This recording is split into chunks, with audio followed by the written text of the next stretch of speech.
Chelene, first of all, we want to thank you for interviewing with us today. Just let us know who you are and what you're doing. Okay. Hi, I'm Chelene Nightingale, and I'm running for governor in the state of California under the AIP, affiliated to the Constitution Party. We are grassroots. The media, as you know, which is controlled, is not going to put a third party, especially a constitutional candidate, on the news. So what we need is a grassroots effort, and I'm doing it because we the people have to step up. We have to start being bold. We cannot allow the elite to continue to control our government, and it's actually what the Founding Fathers wanted us to do. They wanted we the people to run our government, not elitists and corporations and unions to run it. King George, as well as our Founding Fathers, could you tell us what that means to you and most Americans? Every student should be required to read the Constitution of the United States of America, the Bill of Rights, without it being dictated on what it means or doesn't mean by anybody else. Obama declared, we are going to change the Constitution. They don't hide behind what they're doing. Unfortunately, when you have a society where they're trying to indoctrinate us in the public school system, take over our media, they blind you over this fact. The Founding Fathers, though, they have great wisdom. I mean, they were for limited government. They were for against everything that we've become now. So it's very important that people find out what they believed in, because it gives us great wisdom on how we can get back to what they fought and how they fought tyranny and overcame it. And Christians, it's our responsibility to go out and look for true teachers, not false teachers. And, you know, really that was what the Founding Fathers wanted. They didn't want government to take over religion. That's why they escaped King George.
Nation will rise up, live out the true meaning of its creed.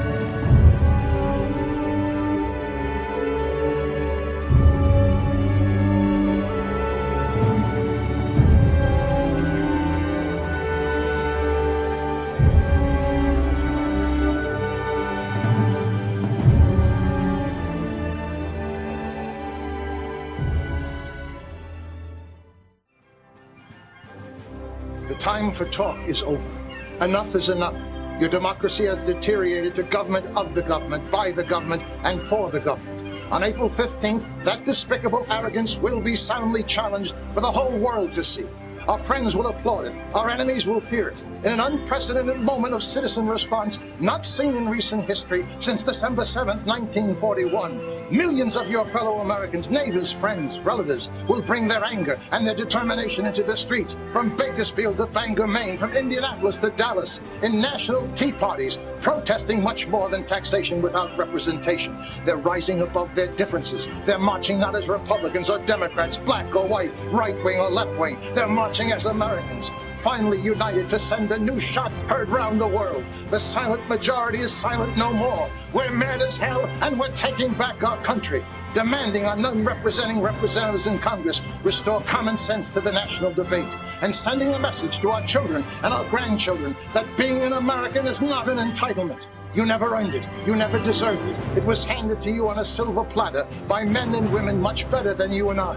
Your cell phones and iPods and big screen TVs, even your right to declare you're a victim and blame everyone and everything for what's happening to you except the face staring back at you in the mirror, was bought by the blood and lives of 21 generations of our war dead. Well, now you have the opportunity to earn the right to be an American, because you're losing your country, and you can do something about it. Do not allow your reluctance to participate to reduce you to nothing better than a flock of timid and industrious animals of which the government is the shepherd. Stop allowing yourselves to be neutered by a system that thrives on your unwillingness to demand your voice be heard. You're coronating corruption and decline by doing nothing at a time you have the power to bring back America to common sense and restore our values, traditions, and pride in saying, I am an American. Join the April 15th Tea Party, elevating us above petty policies and uniting us with a national discussion of values and principles as our founding fathers originally envisioned. Your complacency will only aid and abet our national suicide. Remember, they wouldn't dare bomb Pearl Harbor, but they did. They wouldn't dare drive 2 planes into the World Trade Center, but they did. They wouldn't dare pilot a plane through the most sophisticated air defenses in the world and crash into the Pentagon, but they did. They wouldn't dare pass the largest spending bill in history in open defiance of the will of the people, but they did. If you can't be at a tea party, you can show your support in a very effective way. At 12 noon on April 15th, whether you are driving your trucks and automobiles on the freeway or in your driveway, honk your horn 3 times in solidarity with we the people. The power to change the course of history comes to very few people in a lifetime. On April 15th, you can take the first step. The second step is a 1 million We the People march on Washington. This is one of the first flags that America fought. It doesn't say Congress knows better than I will do nothing. Its words revitalize the spirit and passion of an oppressed people and define their national character. It said, don't tread on me. It's time to hoist this battle flag once again. Now is the right time to be a patriot. My name is Thomas Paine. I'm ready to take back America. Are you?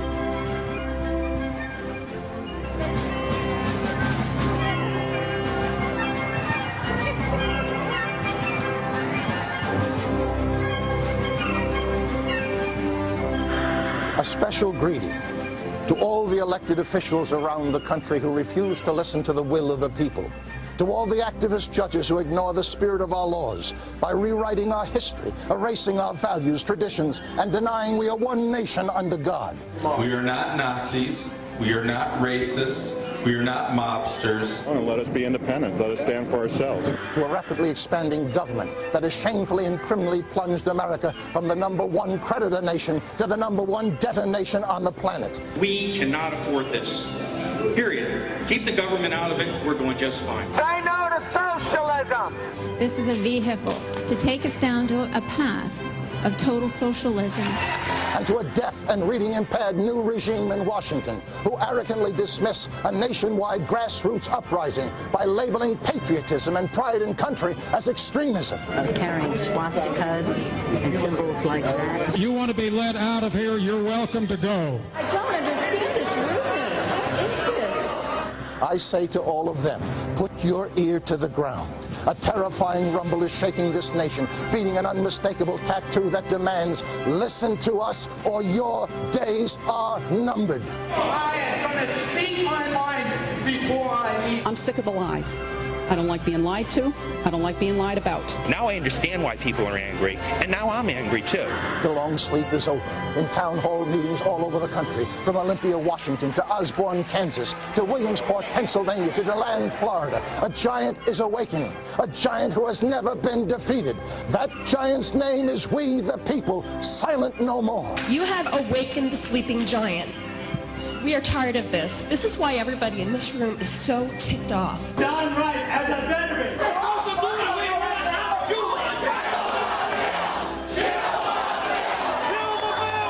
It happened in 1776, and now it's happening again. Americans are standing up and shouting in one voice, enough is enough. We're returning our republic to its rightful owners, the legal citizens of the United States of America.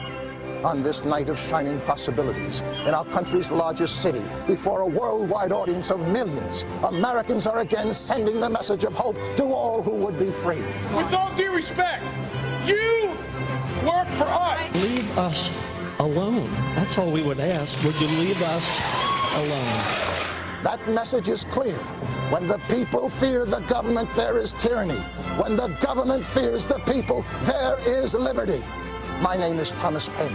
May God bless America.